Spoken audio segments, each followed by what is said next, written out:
Hey everyone, welcome back to the What is Money show.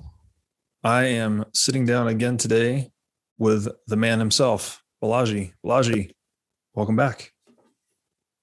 Great to be here, Robert. Good to see you again. Good to see you as well. Thank you for getting up early and doing this.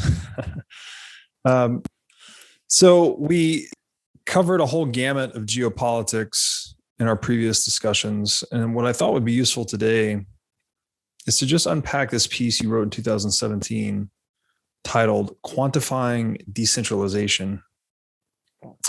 Because this is the very often used term in the world of Bitcoin and crypto assets, but I think it's an extremely dense term that not many people understand or really think through.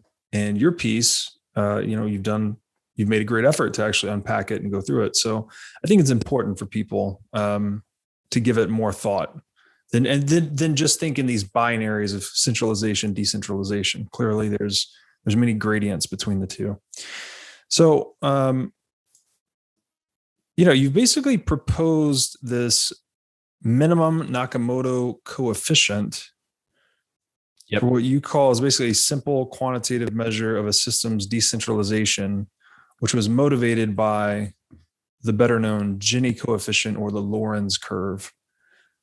So, and just for the audience's sake here, the Gini coefficient is a measure of statistical dispersion intended to represent the income inequality or the wealth inequality within a nation or group.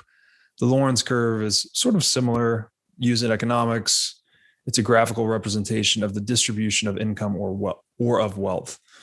So maybe you could just start there, describing, what is the Nakamoto coefficient and how is it derived from these other models?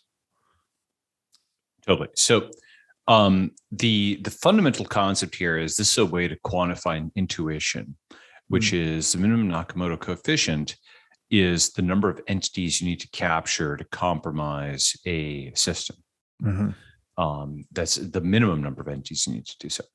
And the concept here is, or the motivation, as you know, people throw around decentralization a lot on Twitter and other things, and they will say things like X is more decentralized than Y, or that's not decentralized, and so on and so forth.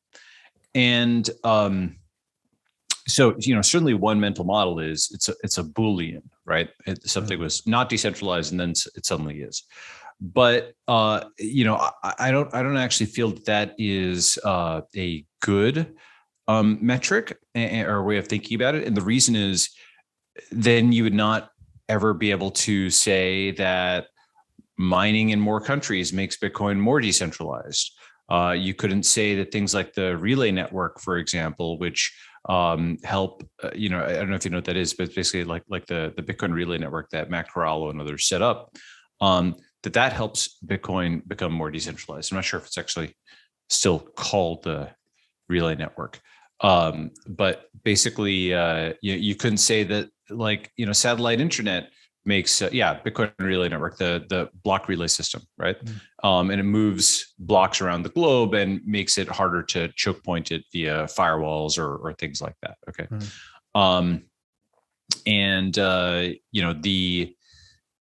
The thing is that just as motivation, the reason you have to quantify something is once you quantify it, you can say, hey, is this action taking it up or down? Right? Is it increasing it or decreasing it? And then second, what is the optimal set of actions to take it maximally up or maximally down? For example, it is not simply that one is above the ground or not. Altitude does matter. And you wouldn't be able to design a plane if you said, hey, it's there's a lift is a 0-1 variable, right? Or altitude is a 0-1 variable. It's not, right? It's a continuous variable. And so you wouldn't be able to streamline an airplane or optimize, altitude or optimize aerodynamics or optimize lift in the absence of an actual quantitative metric. Okay. And this is true for any other engineering process. When we talk about CPU performance, when we talk about, RAM, when we talk about this, these are all things, everything else in computation, it's extremely amenable to benchmarking. right? Like there's quantification of all of this stuff. And that's how an engineer thinks. And then once you've got a metric, once you've got a quantitative metric, we can bring the entire field of optimization theory to bear. Optimization theory, generally convex optimization, specifically when you have a convex objective function over a convex set. There's all of this math that you can bring to bear once you have an objective function. When you say an objective function, by the way, that's a mathematical term in the sense of a goal, objective in the sense of a goal, not objective in the sense of impartial or dispassionate. Okay. Mm-hmm. So, and the thing is that this is, this is how all machine learning is done. This is how all devices are designed.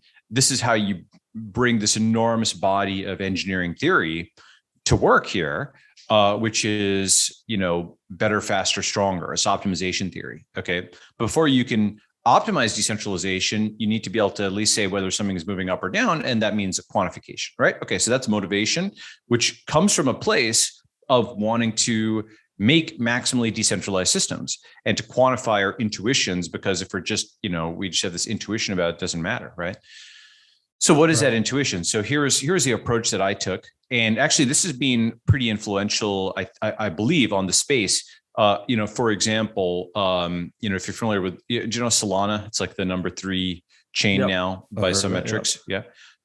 Okay. So if you go to AEYAKOVENKO, which is Anatoly Yakovenko's Twitter, you do /AEYAKOVENKO space Nakamoto on Twitter. You'll see that Anatoly has talked about how the Nakamoto coefficient was very influential on Solana's design. Okay. Now you may or may not like, Solana's design or what have you. It's, point is that at least this concept of trying to think about things quantitatively, it has been influencing a lot of blockchain designers and so on in the Web3 space broadly. Okay. So, all right, so now down to brass tacks. How does one actually go about it? So fundamentally what I'm just trying to do is quantify intuition, right? How people are talking about these systems. And, there's various tweets where people would say, oh, that isn't decentralized. It's only traded on one exchange, or that isn't decentralized. There's only one client implementation. That isn't decentralized. All the mining's in one country. And that isn't decentralized. There's, not enough nodes, that kind of thing, right? These are all things you've heard in different ways, right? And so fundamentally, the way of thinking about it that we propose is take a system that purports to be decentralized and then specify a set of subsystems. And, there's flexibility in this. I'm going to give an example, and then I'm going to come back and then propose various edits. Okay. But for example, you take a decentralized system and you say, okay, there's subsystems. There's, let's say it's Bitcoin. You've got miners, you've got nodes, you've got exchanges, you've got holders, and you've got other pieces here. You've got clients, you've got developers. Okay. Let's say there's 6. Okay. Yeah, there's 6 here listed. You got mining, client, developers, exchanges, nodes, and ownership were the 6 you laid out. Yes. Yeah. That's right. And that was just an example of those 6. Okay. Mm-hmm. It's basically like a box of this decentralized system: mining, clients, developers, exchanges, nodes, ownership. And more specifically, mining by reward, client by code base, developers by commits, exchanges by volume, nodes by country, ownership by addresses. And the concept is that public blockchains have subsystems. And if any essential subsystem is centralized or compromised, then the system is centralized or compromised. That's to say, if you can choke point it anywhere, you've choke pointed it. Right. Okay. So what do I mean by that? Right. So now this is sort of a generalization of the 51% attack, right? The concept of the 51% attack is if you can capture 51% of mining, then you can compromise the system. Okay. But obviously, if you can capture, 100% of developers, or if you can capture the client, the Bitcoin client, you can also capture the system. That's obvious to me. Maybe that's also obvious to you. But if you could do a supply chain attack on the Bitcoin client, right? If you could somehow get something in there, like, if you've seen this log4j and so on, there's very subtle bugs that you can get in. If there isn't sufficient client diversity, it's similar to a mining attack. Okay. So essentially make a bunch of plots and you say, okay, how centralized is mining? How centralized are clients? How centralized is development? For example, with development, how do we measure centralization? Each engineer makes a certain number of commits. And so let's say the top engineer has made 1,000 commits, and the second engineer has made 600, and the third has made 300, and the next one has made 100, and so on and so forth. That's like this graph, right? And you can get a sense of how focused and concentrated development is in those first 4 people versus in the rest of the community, just as a toy example, okay? And you could do this, similarly for mining. You can say, okay, block reward, like of all the mined Bitcoin, how much is the first guy making? Are they capturing 30%, 60% of the block rewards, or is it more like 5%, right? And you look at it that way. Or exchange volume. Is there one giant global exchange that had 40% of volume, or is it more spread out across a bunch of them? Okay. And now this study was done, now 4 years ago. Okay. Yeah. And there's folks who have dashboards and stuff updated. So this is, now but the calculation, of course, you can replicate today and you can update it. And essentially what we found at the time is that, mining was actually fairly decentralized, and clients were, exchanges were fairly decentralized. But the highest level of centralization was in the clients because there's just one code base, Bitcoin Core for Bitcoin, and then Geth for Ethereum. Now, what's interesting is that at least some of the Bitcoin Core developers, this was a controversial thing in 2017 for various political reasons or whatever. But earlier this year, there was actually a good post by the lead Bitcoin developer. If I could just throw one question in here. So yeah, go ahead. Part of the art of actually quantifying decentralization, I presume, I'm asking you actually, is deciding on the weighting of each of these, like how much weighting you would give to mining versus client versus developers, exchanges, nodes, ownership, et cetera, right? Whereas maybe you think mining decentralization is more important than ownership, or vice versa, something like that. Yeah. So what I do not have is so you could basically, I've got a meta framework, right? Mm-hmm. I've got something which says, here's to measure decentralization, you're saying effectively any of these essential subsystems, if it's centralized, and the whole thing is compromised. Mm-hmm. And then going a little bit further, the thing is that, if I quote a Gini coefficient, that's like 0.91 or 0.85, that doesn't really give a great intuition. This Nakamoto coefficient instead basically says, how many entities do you need to compromise? So for example, I need to compromise 4 miners to get to 51%, but I only need to compromise 2 clients to get to 51%. Okay. Therefore, it's the minimum number of entities to compromise to get to 51% control of at least one subsystem. Now, there's a few arbitrary things there. One is maybe 51% control is not actually the true threshold. Right. There's a so-called selfish mining attack, for example, which purported to say that it was only needed a third of miners to control. So maybe the threshold is 33%. And so the flexible parameters there are A, which subsystems you're looking at, and B, what threshold of control you want on each one, and then C, what specific metric are you using? For example, with mining, are you using the number of blocks won, or are you using the hash rate contributed? Okay, those are not exactly the same. They're very highly correlated, but they're somewhat different. Okay, and for example, with the development, are you using number of pull requests submitted or a number of commits actually in the client? Just as an example. Okay, so the metrics sometimes actually do matter, but maybe they not necessarily in the margins. Okay. And so subject to those parameters, you can see how centralized it is, okay, or how decentralized it is. And the critical thing about it, and the reason this is actually a useful metric, is something will always be highlighted in red. And that thing that is highlighted in red is the most centralized aspect of the system. It is the bit where, given scarce, here's why this is important. Given scarce resources, if, for example, there were only 3 developers that were doing most commits in the last year, you'd want to allocate your scarce Bitcoin to train more developers to decentralized development from those 3 developers. Does that make sense? Right. Mm-hmm. So the point of this shows you the is weakest link in the chain. Go ahead. Exactly. That's exactly right. It quantifies that, the weakest link, and it says, I'm a pragmatist who wants to protect the Bitcoin ecosystem, and I want to do so by identifying the most centralized component and then devoting resources to decentralizing that, and just keep rinse and repeating, because there will always be a most centralized component that I want to decentralize. Interesting. Wow. That beautiful work. So a conclusion drawn from this work, I think, I mean, again, I understand you have a meta framework. There is some subjectivity in the weighting, and a lot of subjectivity. A lot of subjectivity.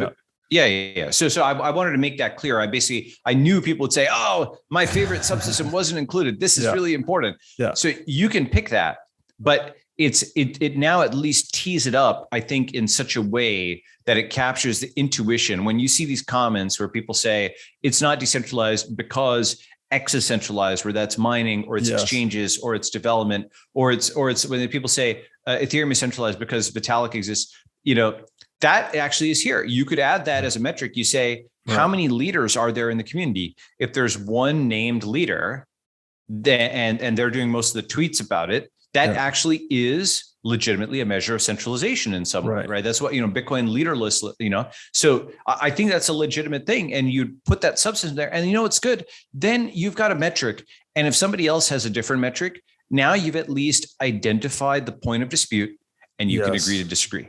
Right. Which is what I love. You're a math guy. Yeah. It takes like the verbal, anger, all the stupid stuff out of the way. And most importantly, even more than agreeing to disagree, it gives you a framework for scarce resource allocation. Yeah. Because if developers are the most centralized, boom, let's train more developers. If mining was the most centralized, let's re-decentralize. Go ahead. Yeah, it definitely highlights which wheel is squeaky, so to speak, so you know where to put the grease. Yes. Let me throw a little wrinkle in here. So go ahead. It's commonly discussed that Bitcoin's immaculate inception, or conception, as some people call it, is key to its decentralized nature, like almost unrepeatable. And I've written about this as well. It's like there is this path dependence to the emergence of Bitcoin that cannot be repeated, right? We cannot launch Bitcoin 2.0 for a number of reasons, but we can just capture them under path dependence. That seems to be like an inherently idiosyncratic event. I don't know that it lends itself to quantification. Is there some way of bridging that gap between, or quantifying the inception story of a project in this framework at all? I think it's extremely difficult. All right. So first, let me put my, cards on the table. I think it'd be extremely difficult to replicate Bitcoin. But I don't think it's completely invulnerable. And the reason I say that is it's a piece of software. Mm-hmm. A piece of software can have bugs. And if it does, I mean, and that penny hasn't yet dropped. For example, have you seen this recent attack that took the NSO attack? Do you see that? I haven't. No. This is a pretty impressive recent attack where there's a cybersecurity firm that found that had this obscure image format. Okay, I think JBig2, not JPEG, but JBig2, I believe. And they managed to, and there's some binary thing in it where you could flip pixels on and off. And they managed to turn that into raw material where they built like a small virtual machine out of flipping pixels in this thing where they could actually execute instructions, do computations. It'd be like turning Christmas lights into a computer. Okay. Where do you see what I'm saying? Right. That's a good analogy. Do it, but it's really hard. Okay. And everybody who saw this, if you're in computer science, you're like, wow. I mean, it's literally like somebody turning Christmas lights into a computer, just on a smaller scale. Okay. Because you're flipping pixels on and off, and you're using that to track, your registers and your additions and your subtractions and whatever. Right. That level of sophistication is not being applied to attack BTC yet, to my knowledge. Mm-hmm. Okay. We are yet to see that level, or maybe we have seen it and it's just sitting around. Okay. And that is actually one of the biggest reasons that I support multiple coins, because it's like immune diversity. You're actually a biomedical, person, right? You understand why it's important to have an immune repertoire and to not have, there's a term for monoculture. it. Basically, yeah, monoculture. That's right. Yeah, exactly. If you have a monoculture, you are susceptible to the big one, something that just penetrates all your defenses, right? Mm-hmm. So I just wanted to bring that up because, a lot of folks who are very downstream, who aren't looking at the actual code, right? Mm-hmm. Think that it's about like yelling at people online, but it's not necessarily like that's part of it. Okay, right. Sure. There's a social defense of it, but the technical defense comes first always, and really smart technical people can attack things in ways that people wouldn't necessarily assume, because there's a lot of libraries that Bitcoin uses that other people also use. And, auditing every single line of code and all of your dependencies, it's hard. It's possible, but it's really, really, really, really, right. really hard.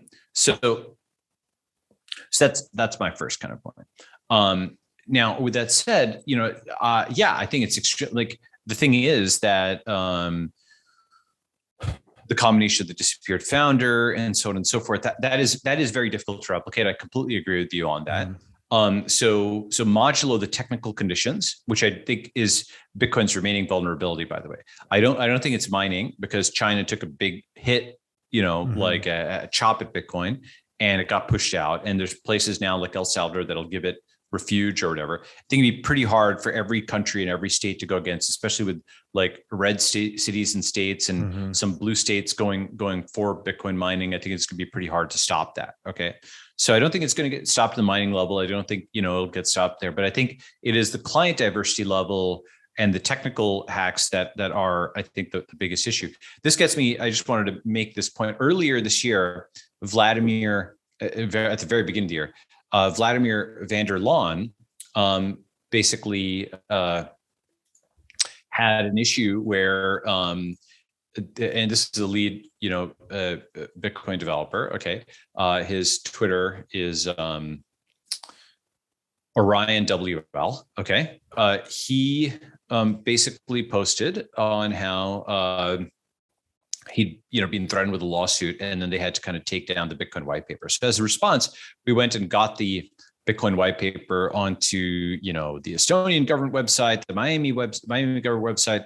So we did something, I think, good out of that. Okay, yeah. Which was right. But Orion actually wrote a really good post, and it's basically titled "The Widening Gyre." Okay, from January 2021. And essentially, what he wrote about was very smart stuff, which was we need to decentralize distribution, decentralize the release process and release signing, decentralize development hub, and then finally decentralizing Bitcoin's node software itself. Now, actually, a former employee of mine from a long time ago, who's now been independent for a long time, Carl Dong, he's an intern for like a summer, very smart kid. Has a thing called libbitcoin kernel, which, essentially this squares the circle. People have been like, oh, if you had multiple client implementations, that could cause consensus bugs. So libbitcoin_kernel is a consensus project that, or rather it includes, it basically factors the consensus code into one library. And then everything else, you can now have multiple clients, all of which import libbitcoin kernel. And now you've reduced some of the centralization risk to just libbitcoin kernel, which could be a common bit of code among a bunch of things that, maybe it's a relatively small amount of code. So now you've taken the hit of essentially encoding the protocol into a bit of consensus code across clients. This, I think, addresses the last major threat to BTC, which is the lack of client diversity. Okay, because mining, I don't think is an issue, and so on, right? So here's that post. I think it's worth, if people want to support commercially, financially, a lot, or with their own effort, just share it over here. And here's kind of my, like tweets or whatever on that. So, but coming back up, from an engineering standpoint, I never, the problem with words, or phrases, I understand where it's coming from, and I'm not attacking it. Okay. But my issue with phrases like immaculate conception and so on is it's like, we are with God, right? Because that's where that comes from, right? The immaculate conception and so on, right? And, like God may be great, but, it's saying trust in God, but keep your powder dry. I've never heard that one, but I get it. You get it, right? I always heard trust everybody, but always cut the cards. Not really related to God, but hope for the best, prepare for the worst type of thing.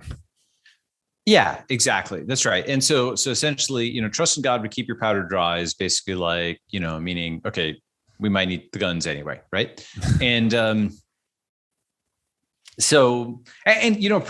frankly, that's what most people do is they do prepare. I mean, like you go and work to put food on the table. It's not just going to magically appear and so on, right? So for anything one truly cares about, you are putting in that effort, right? And you're thinking about how it can go wrong, and you're thinking about the failure modes and whatnot. So that's where my head is typically at. I don't know if that makes any sense. No, that's helpful. Very helpful. So let me throw another curveball at you, if you don't mind here. What would this scenario look like where Bitcoin is attacked? I mean, I guess choose whichever vulnerability you think is most probable.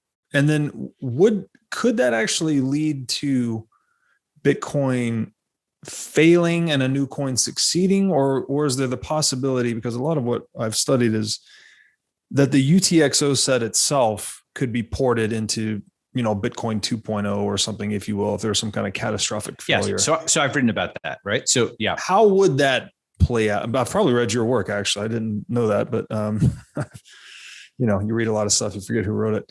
But if you could just walk us through that scenario, I think that'd be great. Yeah. So basically, so first, how could let me go through the second part first, right? Mm-hmm. So the thing that I think is very difficult to attack is the blockchain as opposed to the protocol, right?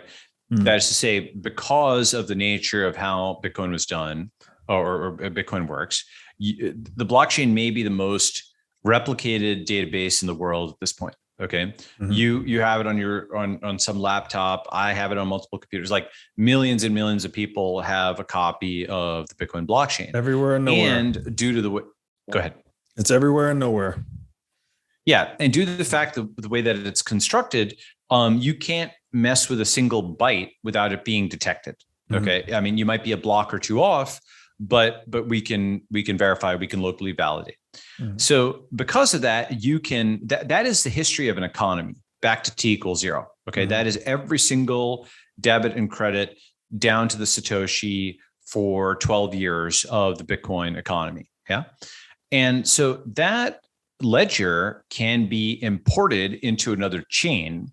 The example that I've given in the past is, let's say that some surveillance technology is deployed. Okay, Bitcoin does not have on-chain privacy, or it does. Okay, there's confidential transactions and stuff like that, but it's not ideal. It's not something which is idiot-proof on-chain privacy. Let me put it like that. Okay, something like Monero, or in my view, even better, like Zcash or some of the new stuff like Tornado Cash and Beanstalk and whatnot, right? Like I've invested in a lot of these zero knowledge things. Okay. But basically those are theoretical, those are theoretically strong guarantees against surveillance. Mm-hmm. Okay. Because with Zcash, it's not really about the privacy, the private transaction alone. It's about the privacy set. Everybody who does a private transaction and puts their money into the Z addresses, that's a large and growing set of basically transactions where you can't, no external surveillance thing can determine who was sending to who. Okay. Mm-hmm. So it's possible, for example, that in 2027 or something or whatever, that Zcash, by consensus in the community, pauses, freezes, and imports the Bitcoin blockchain in such a way that everybody who's got a Bitcoin private key gets, the equivalent amount of ZEC. Okay. And I think that in the event of an attack on Bitcoin, being able to import the Bitcoin blockchain into these other chains in this way, it'd almost be like this gigantic stock split, to go back to the religious analogy, a Tower of Babel moment, okay, where you lean on the decentralization, where you get basically a piece in like 50 or 100 or whatever other chains that can import the entire Bitcoin blockchain, okay? And essentially, if you've got a private key, then you can move funds on that chain. Now, what that would do to the market cap is very much TBD. It's extremely difficult to predict what happens with any coin market caps of any kind. But like, for every, let's say Bitcoin is at 100,000 when that happened, the sum total of all of these other coin, values might be 40,000 or something like that. I can't predict, but it'd probably be less at least at the beginning, but it'd be something like that. So it'd be a huge pain in the ass. There'd probably be wallets that would arise. There'd be meta wallets that manage to try to manage all of this. But in the same way that you have USDC, which is a stable coin, USDC that's loaded on Ethereum and USDC that's loaded on Solana and so on, you'd have BTC on these other chains. Okay. Now, the reason I think this is more and more possible is because of wrap BTC and whatnot. I'm not actually that concerned about Bitcoin scaling anymore, because you can obviously do off-chain Bitcoin transactions, load Bitcoin onto an exchange, and then within Coinbase or Binance or something like that, you can do off-chain transactions between people. But you can also do like wrap Bitcoin, okay, or trustless wrap Bitcoin, like Ren BTC or things like that, okay? And there's a website called wrapbitcoin.com. And this, frankly, look, nothing against Lightning. It's got decent traction now, actually. But this is something which is also being used alongside Lightning, and that at least appears to have very high transaction volume on chain. And certainly I know a lot of folks who are using it, okay? So the point being that you would say load 100 million or a billion with one on-chain transaction into another blockchain, and then you'd use things that represent BTC on that chain, and then you'd bring it back. Okay, and so that's like chain interoperability and so on. Very, very much like loading BTC into an exchange, like Coinbase or Binance, and pulling it out when you wanted. You'd load it onto another chain and then pull it out when you wanted.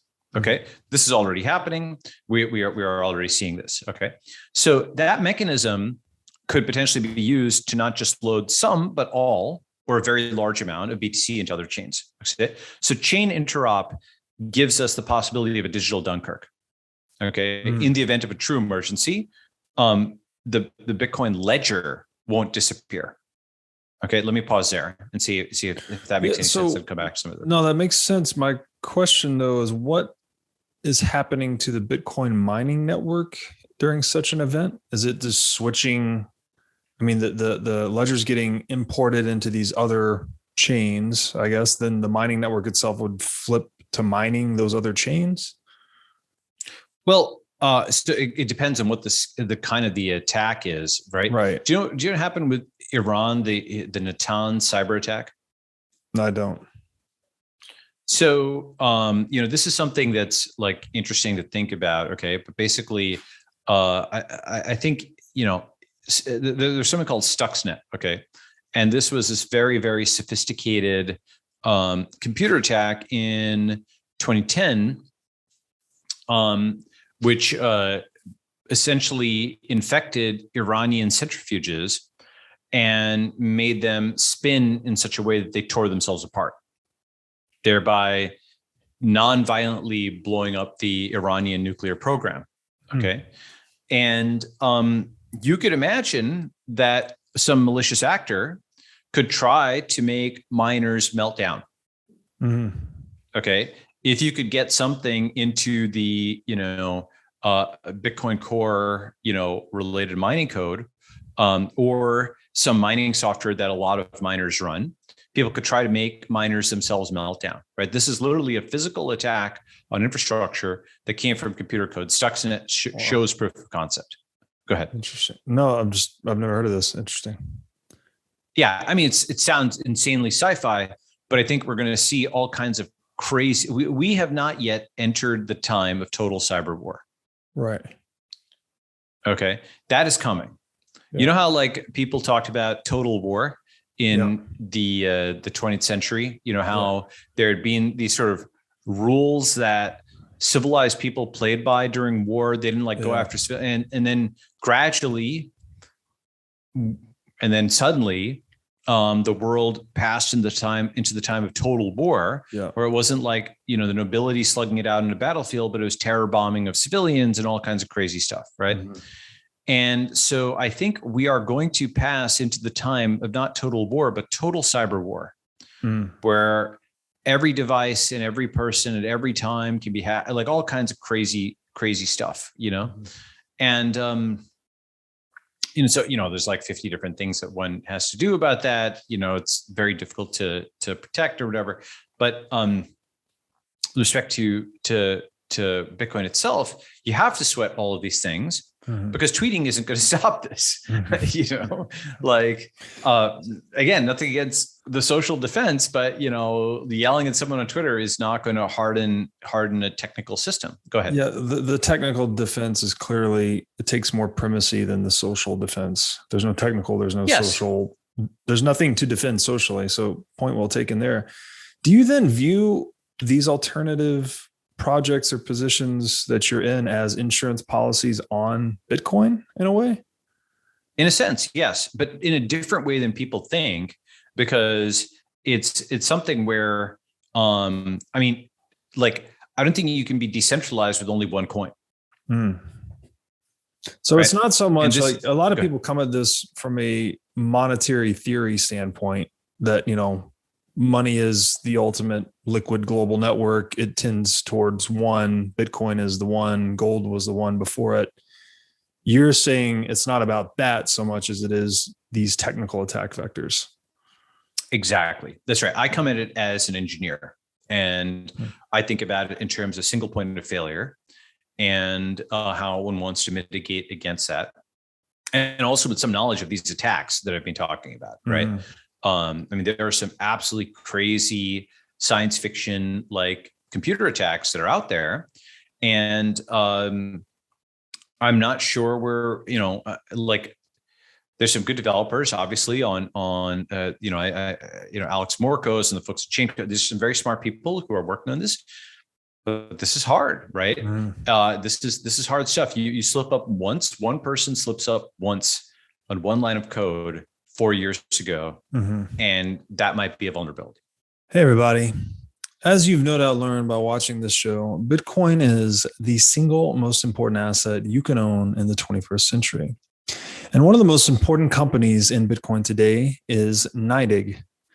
NYDIG's mission is to get Bitcoin into the hands of as many people as possible. One of the ways they are accomplishing this mission is by empowering banks and financial technology companies to offer their own Bitcoin products and services. As a true game changer in the industry, NYDIG is safely unlocking the power of Bitcoin for forward-thinking individuals and institutions alike. Led by Robbie Gutman, Yin Zhao, and Ross Stevens, NYDIG has absolutely exploded onto the Bitcoin scene recently and has quickly become a leader in this space. So, whether you are a professional investor looking for asset management services or a company looking to white label your own Bitcoin product or service, consider NYDIG your single source solution for everything Bitcoin. No, that all makes sense. Do you ever think about the incentives that you're facing as well as you perceive that? Because clearly we're looking at a highly complex world that the possibility space seems damn near infinite, like which way it could go. But one of the things I've noticed with, if you're talking to established Keynesian economists or people that lean more, there's less and less of them every day, but people that kind of support the status quo of central banking, their incentives tend to blind them to things. So I'm constantly trying to do this myself. Like, what are my incentives? What is my blindness? So am I incentive blinded in some ways? So, and I understand where you're coming from. The thing is that I think if you look at how so I don't think of let me see how I can phrase this such a way. If you look at Satoshi's early writings, okay, Satoshi was an engineer. Satoshi was not a troll. Satoshi did not think of Bitcoin as invulnerable. Satoshi actually supported other coins. He talked about the concept of a name coin explicitly as a way to bootstrap a DNS. Okay. As you know, he's written both for and against block size increases or what have you. Insofar as you want to try to treat Satoshi as like a quasi-religious figure and go and parse his scriptures, his direct writings, they exist. And what they show, in my view, is somebody who's like a pragmatic engineer who thinks about things in terms of trade-offs. For example, he, when WikiLeaks was going to use Bitcoin, he said, "Do not bring it on. Our young project couldn't take the heat." Okay. He didn't think the thing was invulnerable. Right. And he knew that it could be attacked at that point and so on. He also, when someone said that, Bitcoin can be attacked, he's like, you know what? Yes, but it might buy us a terrain of freedom for some years because Nutella and others have had their heads cut off, or rather, centralized services have had their heads cut off, but the decentralized ones seem to be holding their own. Okay.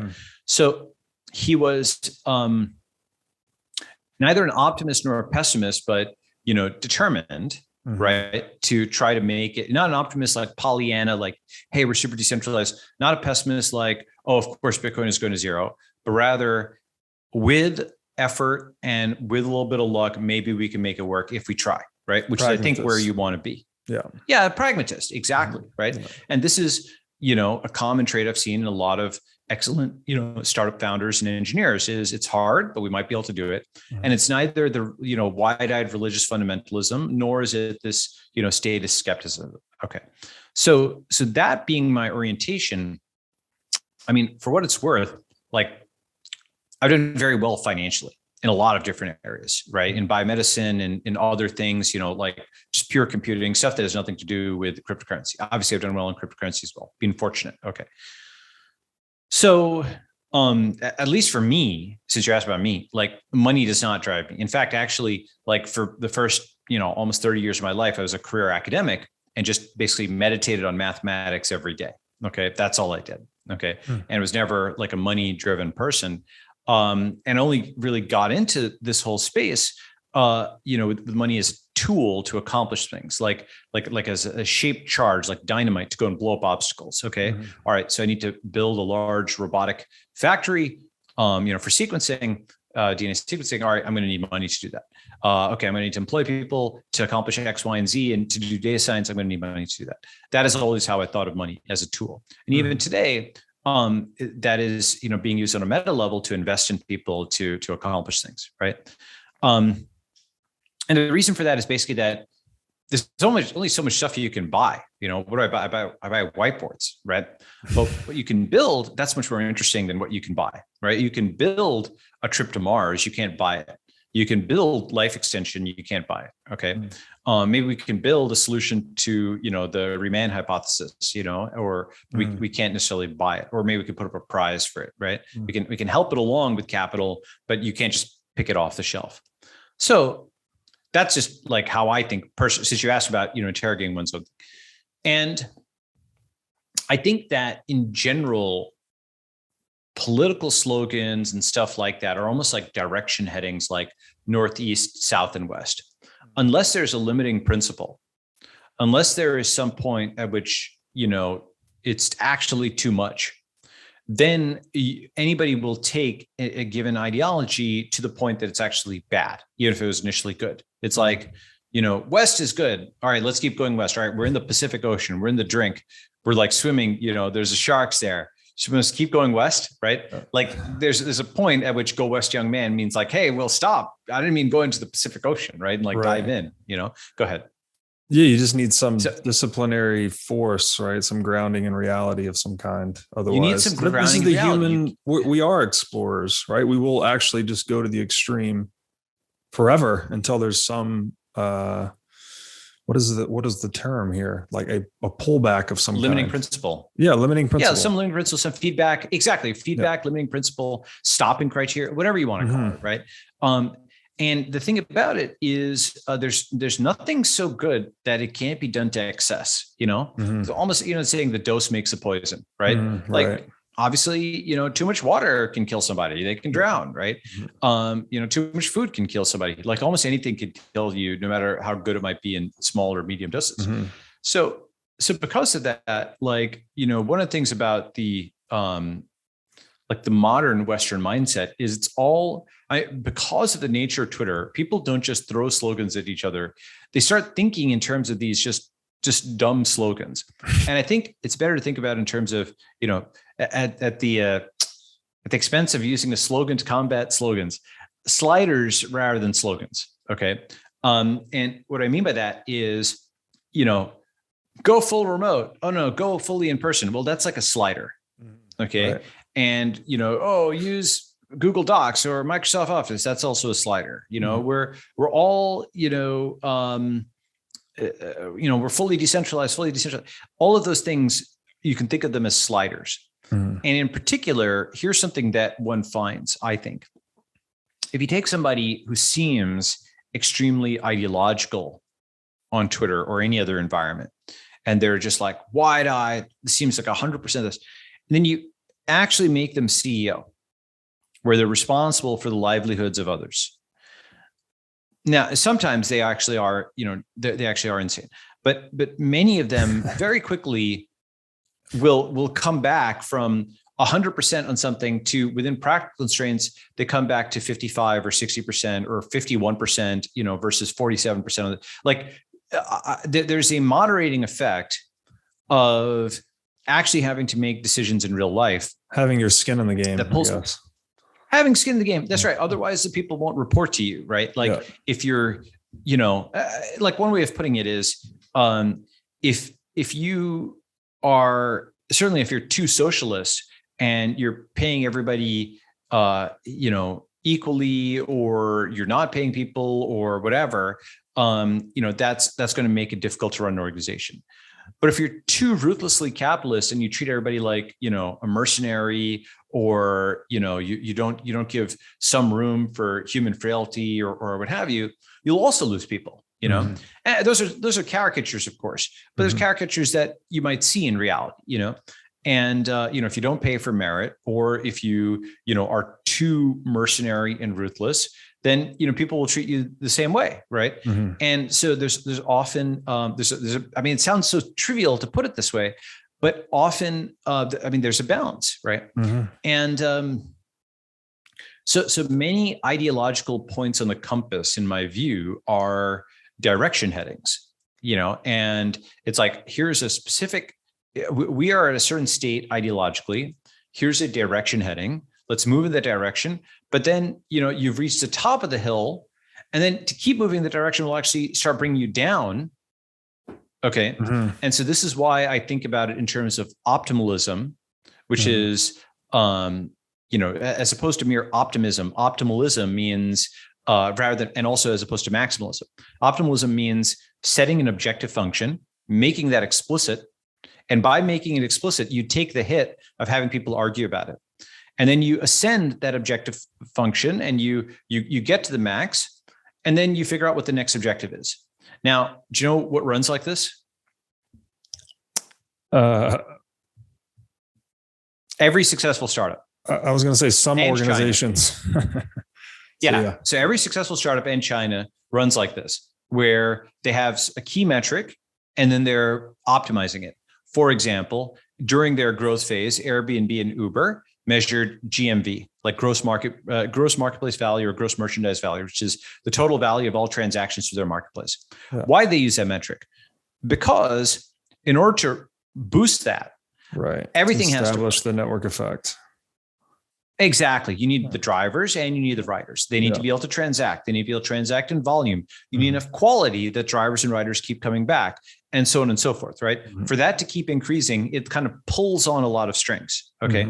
Now, there's also the Andy Grove concept of for every metric, you also want a second paired metric that, addresses the deficits of the first. Okay. For example, if you just tasked your recruiters with bringing in a lot of recruits, what's going to happen? You're going to give them incentive of quantity, and they're going to abandon quality. So you need a second paired metric, usually a quality metric, paired with the quantity metric. I want a lot of recruits, but I want them all to have gotten at least X on this entrance exam that tests their basic programming competency or something along those lines. Okay. So that quality metric restricts the abuses of the quantity metric. And so you're looking at in the XY plane, not simply along one axis alone. Yeah. So So that's now, your limiting you can- principle to your objective you're maximizing almost. Yeah, exactly. So, right. So the thing is, there are some, optimalists and maximalists can be aligned in the short or medium term, because they both might determine that this is the direction to hill climb, right? The difference is when they get to the top of the hill, the maximalists will maybe still keep going and start actually going down from the optimum to some like insane position. Okay. And another word for maximalism is fundamentalism. It's basically something that says too much is never enough. And that to me is always bad. Now it's funny. Again, one can quote the slogans back and you can say, oh, moderation in everything except moderation. Right. Right. Or, right. Yeah. It gets fractal at that point. It gets fractal or there's Goldwater's thing, which is like extremism in defense of virtue is no vice, that kind of thing. Right. Yeah. And so then at that point, basically when sort of, it's super meta because someone's quoting a slogan back to you to attack your slogan that's attacking slogans. Okay. Yeah, so it's very funny. Okay. Yeah. But where I come to is, that saying revolutions are judged by their fruits. Right. So, Lee Kuan Yew, he did capitalist things, he did socialist things, he did X things and Y things. He did things that didn't seem to make sense and things that did. But net, he built Singapore. And that's a place that lots of people want to get into. And, it's a really beautiful country. I'm not saying it's everybody's cup of tea for everything, but I think on net, you'd have to call it a win.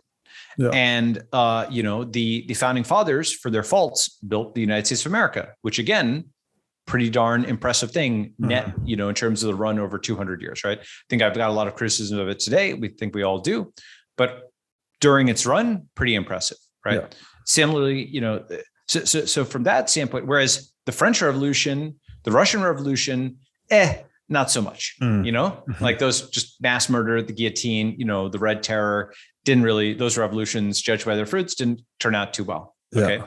And the reason you kind of need something like that is revolutions by their nature are often extra legal, people. They have to be, right? Yeah, they have to be, right? Yeah. You're changing the law, like you have this shimmery surface. Go ahead. No, I was agreeing with you. Yeah. So you have the shimmery surface and then you're through the looking glass and what was legal becomes illegal and what's legal becomes illegal and what's forbidden becomes mandatory and vice versa, right? Like you just, the flippening, right? The legal flippening. Yeah. And so, essentially human flourishing is ultimately where you're trying to align with that objective function. And, so for example, now coming back to your point, there's only one money and so on and so forth.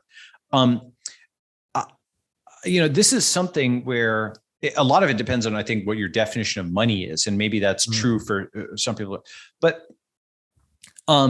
there's certainly network effects, but there's also anti-network effects because humans don't want too much power in one thing. That's why we do have multiple currencies around the world. That's why we do have multiple countries around the world. That's why people do start companies. That's why there's not just one financial instrument that everybody piles into for everything. That's why we have revolutions. That's why we have revolutions. That's right. So in a bizarre way, when people say, "Oh, there's only one money and everybody wants what," I'm like, but practically speaking, I know that person, whoever I'm talking to, has a portfolio. Okay, they don't. The only thing they have is not Bitcoin. They have, at a minimum, they probably have some cash to go and buy, food or whatever. Okay, even if they have 100% BTC and they only change, right? Well, they have an inventory of an apartment or a house and a car, or they have some other goods, right? They have made some allocation out of this into other goods. And so this is what I mean about the CEO. When you get an ideologue and you put them in the CEO position, they actually start making some compromises and moderating, even if they don't admit it. Okay. Right. And a large fraction of folks, they effectively have a portfolio. And the thing is, part of this is, I think a lot of, quote, Bitcoin maximalists are actually Twitter maximalists or like maximalists, because they're maximizing their likes or their following or their Twitter stuff. They're not actually maximizing the amount of Bitcoin they have, because if they were, they wouldn't be on Twitter all the time. Yeah, I mean, the only unfakeable measure of how pro Bitcoin you are is how much Bitcoin you hold. Mm-hmm. Right. That's it. Right. Yeah. And everything else is just words and noise. And the thing about like how, I don't necessarily agree with this post, but I think it's funny. Like everybody's a scammer, that thing, right? Yeah. Like it's a great post actually. I think Goldstein wrote it. It's a good article. Yeah. I think it's good. I like Goldstein, by the way, but I think it's on his site. I'm not sure if actually it's by him or Daniel Kravitz or what have you, but basically the reason, so the good thing, there's a good and a bad part about that post, right?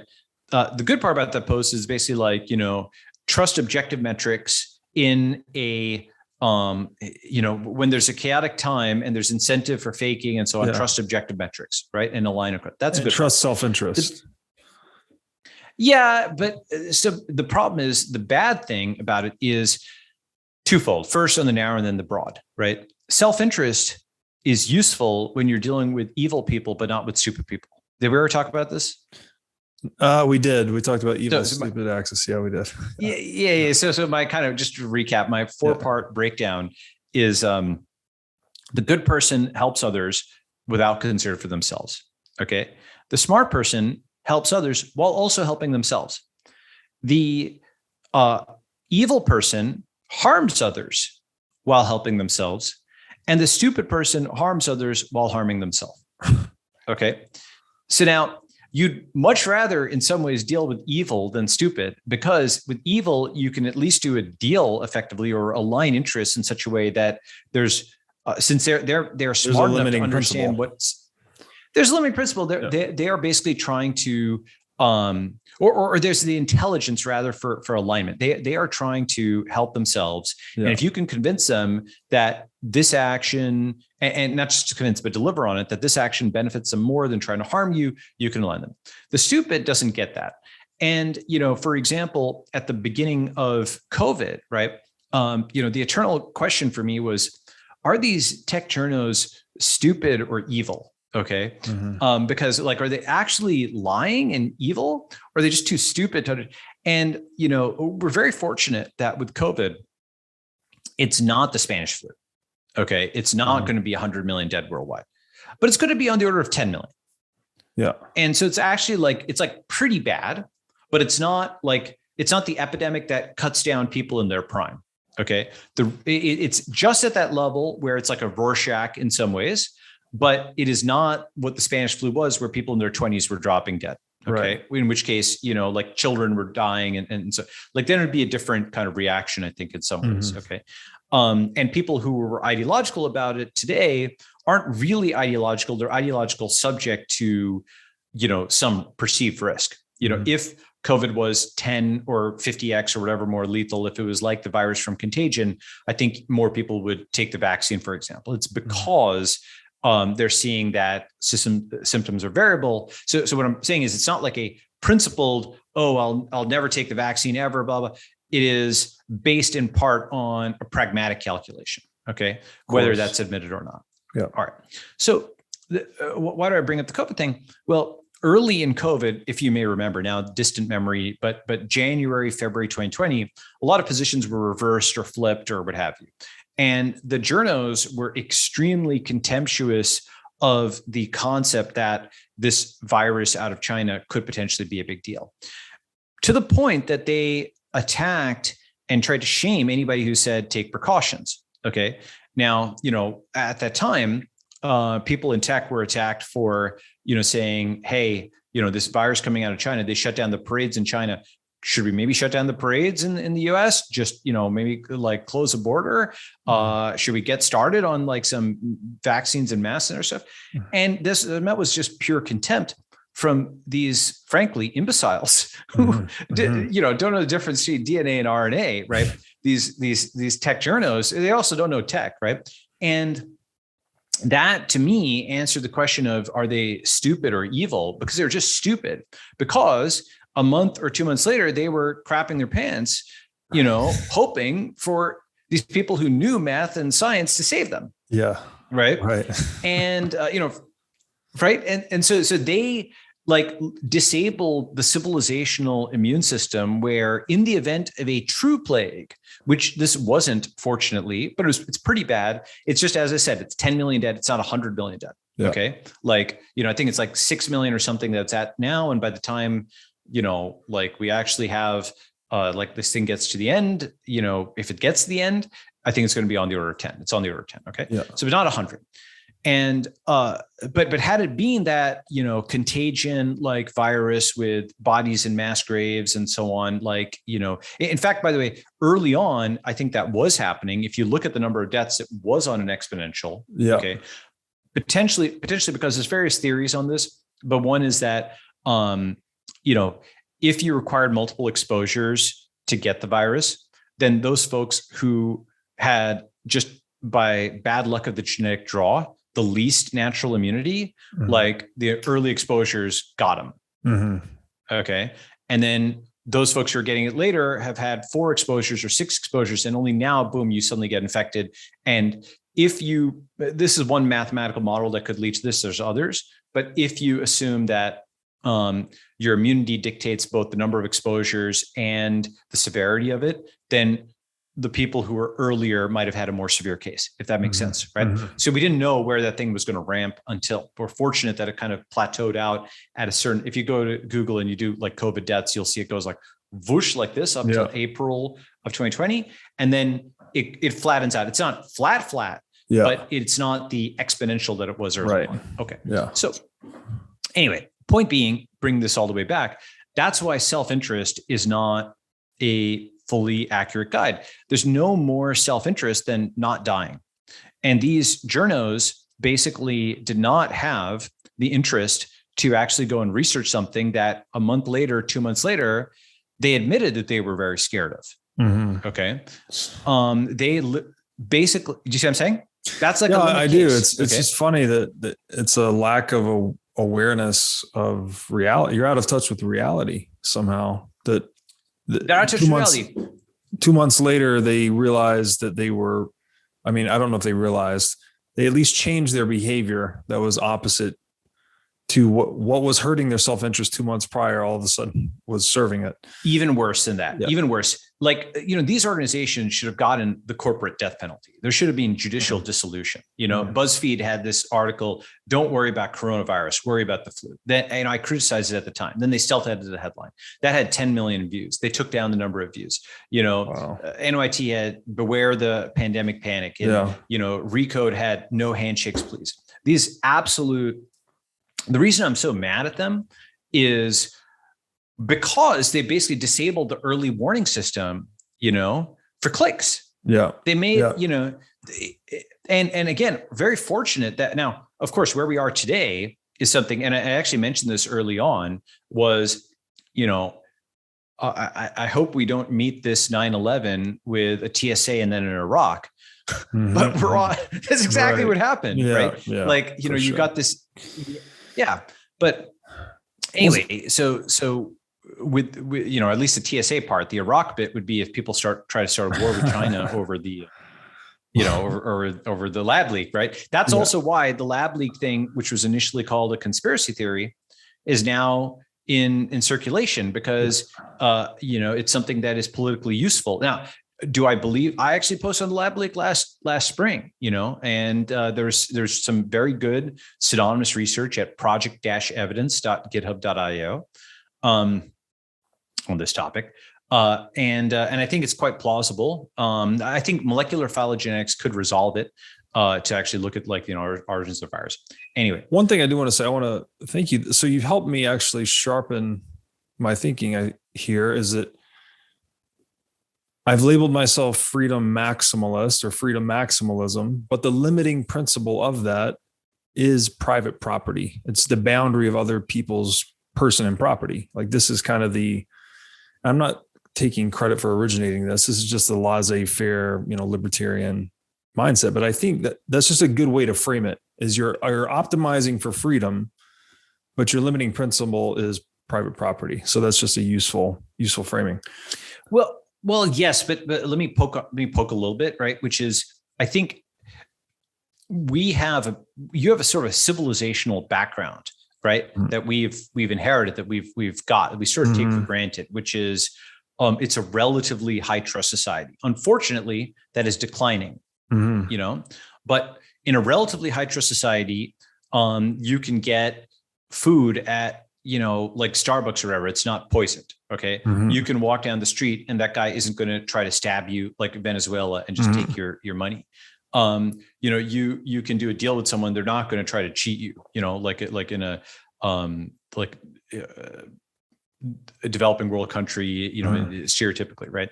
And so the thing is that, you sort of find, in my view, that cryptocurrency, that Bitcoin, makes progressives more libertarian and libertarians more progressive. Okay. And let me explain what I mean by that. Okay. Because I know that's a poke. That's a provocation. Okay. So making progressives more libertarian, that's the obvious one. Okay. They see money can exist outside the state, right? They see these incredible gains. They see the technological innovation. They see all these things that Krugman, pounding his dusty copy of Econ 101, could never conceive, right? That inflation actually is bad, that it's a seizure of money, and all these things that you've written about and that I basically agree with. Okay.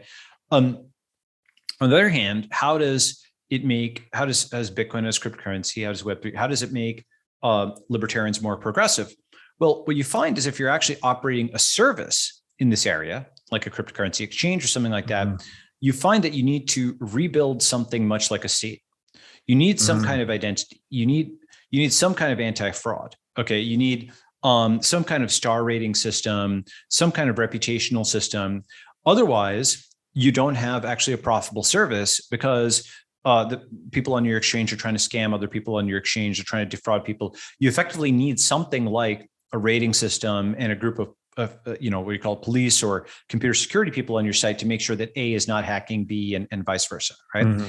And so now this is not coming back to where you were. I don't think it's coming full circle. As I mentioned, what I think progress is like, it's like a helix, right? It looks like a circle if you project it down into just the XY plane, but we actually are making progress on the Z axis. You go IBM to Microsoft to Google to Facebook, right? Like there is progress, right? Yeah. And so this new state is better than the old state, but it has aspects of the old state, but they're like V2 or V3 or V5, right? Right. And so because of that, I would never call myself a libertarian or a liberal or a conservative or this, because at different points, sometimes what you need is actually more order and not more freedom. What I mean by that is more order.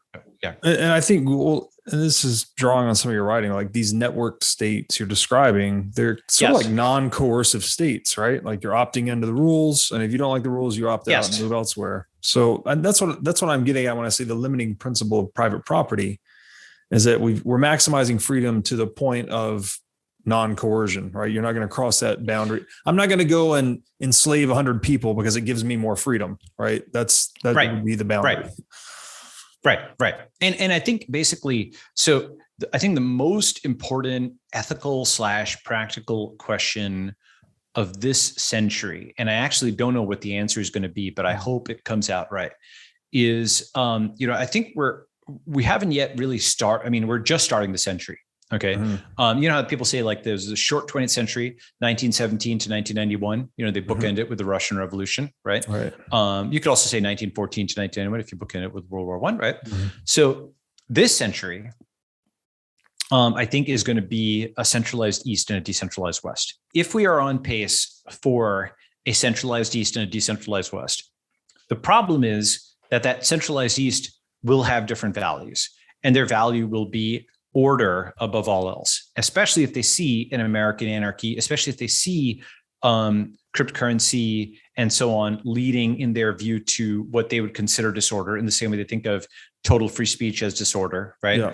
And we have to hope that the group of people with that alternate ideology ultimately generates less power than the decentralized world. Because, we may, prefer our ethics But if it turns out that a highly organized, centralized state with 1.4 billion people is able to steamroll a bunch of peaceful, decentralized republics, that's a problem. Yeah. And that is not an impossibility. I cannot say that that's a mathematical impossibility. You can see examples in history where both are the case. All those decentralized republics were able to ward off this empire, and you can see the opposite too. Right. So that's what I just say there is basically ultimately the ethics that survive are the ethics that generate sufficient power to survive. Yep. Absolutely agree. I'm writing a piece right now, actually sort of aimed at Jordan Peterson, because he talks about power a lot, but he talks about it in a very monochrome sense, where I think he's mostly referring to political power. I like him overall. Yeah, I think a lot of his stuff is good. I don't agree with all of it, but a lot of his stuff is good. Go ahead. Yeah, just in general, I think I agree with you that power is actually the entire point of life, right? Like we are channeling energy across time to do things. And the systems that channel more power in a physics sense are the ones that proliferate. So I agree. So like power and the ethics, energy. Yep. The ethics that will proliferate will piggyback on the systems that actually channel energy the best. Right. Basically, there's a natural selection effect where any ethics that are inconsistent with sufficient reproduction and or self-protection will eventually be selected against. And, exactly. Yes. Right? Start winning in. Yeah, absolutely. Okay. Here's the big fat question. You said, and this is a long one, so it's kind of 3-part, but I'm sure you can handle it. Money. You said the money doesn't drive you. And to some extent, I'm just trying to look into myself. Like, I sort of agree that the more affluent I've become, the less money has driven me. But now I've found with Bitcoin that I am actually trying to accumulate as much Bitcoin as possible. Like, I have a very deep conviction that Bitcoin's going to be, very successful, going to continue to grow. And I want to have a very large position in that network. The why for me is to hopefully create a positive change in the world as I see it. That's a whole amorphous thing. So what I'd like to point to you is, if money's not driving you, what is? And there's the second part of the question is, given all of our long geopolitical discussion, I think we've talked for like 10 hours up to this point. So it's a lot. Sure. Yeah. If you had to crystallize all this into a summation, where is the world going? You sort of alluded to it, the centralized East, decentralized West, but maybe you could put a little color to that. And then what is your intended involvement in that trajectory of the world? What do you ultimately see your legacy becoming in all of this? I know this is hard work. I know you produce content like a madman. I mean, something is moving you, something is animating you. And so what is that, and how do you see it playing into the world and where it's going? It's a great question. So, I have like a 6-word summary on my Twitter bio, which is infinite frontier, immutable money, eternal life, right? And so that's space, that's Bitcoin, that is life extension and longevity, right? And that I think that's close, by the way, actually to Hal Finney's ideology, who is an extropian, right? And Hal Finney may have been the closest candidate we have to Satoshi. Certainly, he was the first person who replied to Satoshi. And Hal Finney was into space. He was certainly into Bitcoin. And he's, cryonically frozen. He was into life extension and so on, right? So that extropian ideology, I consider actually the true, underpinnings of Bitcoin, as opposed to, in some ways, like where the maximalist ideology is going into something that are considered ultra conservative, right? Ultra conservative meaning do not change anything. Bitcoin is the last change, and then basically, you almost anti-tech. Like for example, not just I can argue on a mandate or a non-mandate for a vaccine, but on the whether vaccines work at all or whether the science works. Forget whether they have some side effects or not. It's an empirical question, but like the fundamental science of things, there's sort of an anti-intellectual strain. I don't know if you know what I mean on this, right? So fundamentally, I would consider myself pro-science, pro-technology, pro-math, not in the sense of the sort of stupid establishment corruption of this, where they will use science to justify some study that came out last week, but in the true sense of science, which is Maxwell's equations and Newton's laws and quantum mechanics and that type of stuff, right? And so values, I think we need to reopen the frontier. We need to get to space. I think we need to, I want to advance, and this is something I've talked about before, but transhumanism, which is truly getting to human 2.0. Okay, so brain-machine interface, limb regeneration. Have you seen the myostat and null stuff that I posted on? I have not. With this, okay. All right. Well, so you are naturally, you don't need this, okay? But what this is Captain America, like the scene from the movie, right, where the skinny Steve Rogers is turned into this super jacked dude, right? So you see above, that's a wild type and a myostatin null mouse, okay? Wow. And just take a look at the chest on that thing on the left and the right. Yeah. Wow. That's incredible. Okay. Yeah. That's incredible, it's like right? Captain America's before and after, but on a mouse. But on a mouse. That's right. Now, that article actually came out years ago. All right. That article is from 2007, quadrupling muscle mass in mice by targeting TGF beta signaling pathways. Okay. Like this stuff is real. And it, is it like perfectly formulated? Does it have zero side effects? And is it suitable for lacing in your daily, water, like the fluoride, or, putting in your Starbucks, like the caffeine?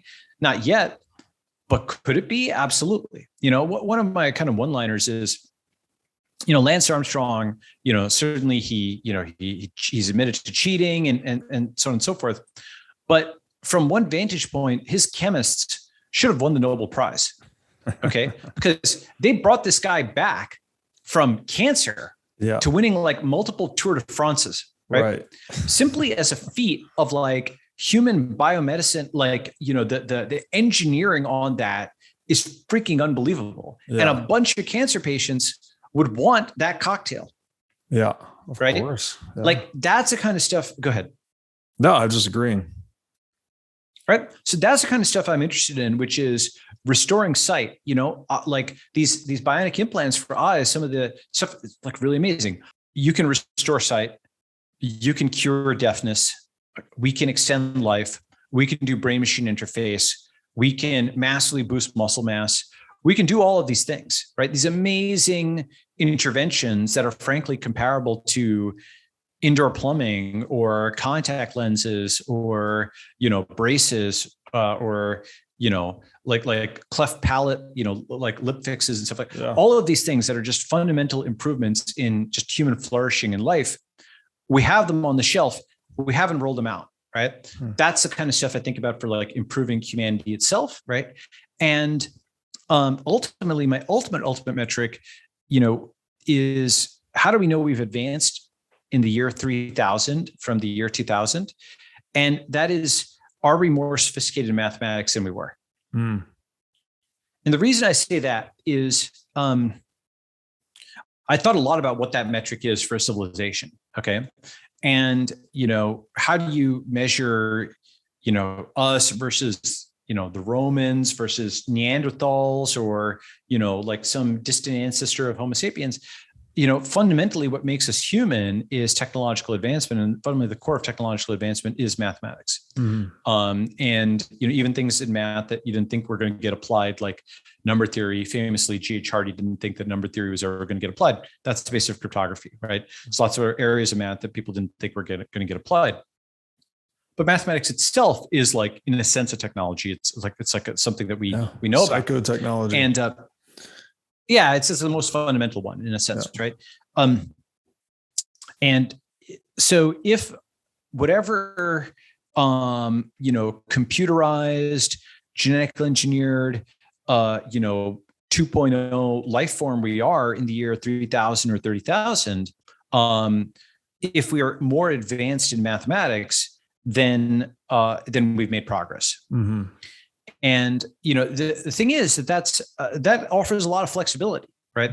When I say whatever life form we are, what we may be in the year 30,000 is to us as we are to, the Neanderthals or, like our ancestor, like 70,000 years ago. Right. and that's fine. Right. That's actually what I think technological progress is, like having that era of history. Now, the opposite of that, by the way, some people would be like, oh my God, that's so weird. You're such a weirdo. That's horrible. We need to go back to nature. This actually, I think, is the real, kind of the rotating political axis. It's not left, right. It's up, down. Okay. Are we going up to the stars? Are we transhumanism? Are we transhumanists? Are we achieving 2.0? Are we, becoming super intelligent and, living forever and all this awesome sci-fi stuff? Or do people think technological civilization was a mistake? Mm-hmm. Are they full Unabomber? Are they anarcho-primitivists who want to blow everything up and return back to nature, to some idealized time where they could gambol in the fields and, be naked with a loincloth, Adam and Eve type stuff, right? And the thing is, I actually think that, as quote unrealistic as the transhumanist vision might seem, I can point to paper after paper after paper after every single thing I've talked about, from Limerick, go and look at bioelectricity. I just gave you a cite on the myostat null stuff. I have countless papers and citations on this. Unrealistic is not what transhumanism is about. It is about technically feasible. We can make mice glow in the dark with GFP protein, transplanted from jellyfish into mice. That's been true for 20 years. Genetics is way more modular than people think. Biomedicine is much more tractable than people think, with sufficient effort, which we haven't put in, with sufficient risk tolerance, which we haven't had, which hopefully cryptocurrency gives us, because it allows us to unbundle from the state and then rebundle into new states that might be more risk tolerant. So the problem with transhumanism isn't that it's unrealistic. In my view, I actually think that the anarcho-primitivist view is more unrealistic, because it kind of presumes that person will be the only one walking around in these Elysian fields. Yeah. Well, right? From a purely economic standpoint, it's disastrous. It's disastrous. This is the degrowth ideology, which is like it's a chaotic version of communism, right? If communism was like, use the state to seize all the money, degrowth, which is like the Naomi Klein, DEGROWTH. Degrowth is basically like back to nature, destroy industrialized civilization, Unabomber style. Now, as I've said, the Unabomber at least had skin in the game. He actually really did live like a mountain man in the middle of nowhere, like a lunatic, but he actually did it. Okay. The carrying capacity of the world is not sufficient for everybody to go and live like that. And frankly, most people don't want to live like that. The problem is, anarcho-primitivists don't simply want to live like that themselves. More power to them. There's mountains out there. Go knock yourself out. You can literally abandon civilization right now by just driving out there and running out into the woods. Go knock yourself out, right? The anarcho-primitivist doesn't want to just do that. They want to drag down civilization for everybody else. You ever seen the movie Contact? Yeah, it's a great movie. Yeah. The crazy guy who goes and blows up the thing they're going to communicate with aliens because he's like this wide-eyed fundamentalist. Yeah, right. Yes, I remember that. Yeah. But fortunately, I'm giving away the ending, but it's a spoiler 24 years later. Okay. Yeah. But they have the second ship, right? Yeah. That's the decentralization backup plan, dog, right? Okay. Yeah. That actually encapsulates a lot of it. Where it kind of brings the whole thing together, right? Yeah. No. They might blow up. Right. They might blow up the first ship. These fundamentalist lunatics might blow up the first ship, but the anti-growth people, whatever. But we've got the second ship, so we're gonna actually make it. So the second ship, these are the networked states you've been writing about. These are network states. These are the backup coins. This is basically the backup plan, because the first plan might not work. But if you've got determination, that the number one plan may not always work, but if there's a saying, right? This might be actually a Balajiism. I'm not sure if actually I heard it, but luck is having the coin come up heads, but hard work is flipping it enough times. Interesting. Right? So you flip it 100 times, you'll hopefully eventually get heads. So the Balaji philosophy is always have a contingency plan. That's certainly a big part of it. Yes. Nice. Well, man, this has been super enlightening discussion. I can't thank you enough. You've contributed a lot to the world. I consider you, one of the leaders and frontiersmen in this ideological race that we're all participating in this digital age. So, really thank you for everything that you do. And thank you, Rob. Be glad to talk to you anytime. Awesome. I've learned a lot from you too. And this is, it's been fun. I'm sure my audience knows you very well, but just in case they don't, maybe you could let them know where they can find you. Sure. I'm at twitter.com/BALAGIS. That's my Twitter. And newsletters at 1729.com if you want to read about the new book that I've been writing called The Network State, which is basically about how we go from cryptocurrencies to crypto cities and crypto countries. Awesome. Balaji, thank you so much.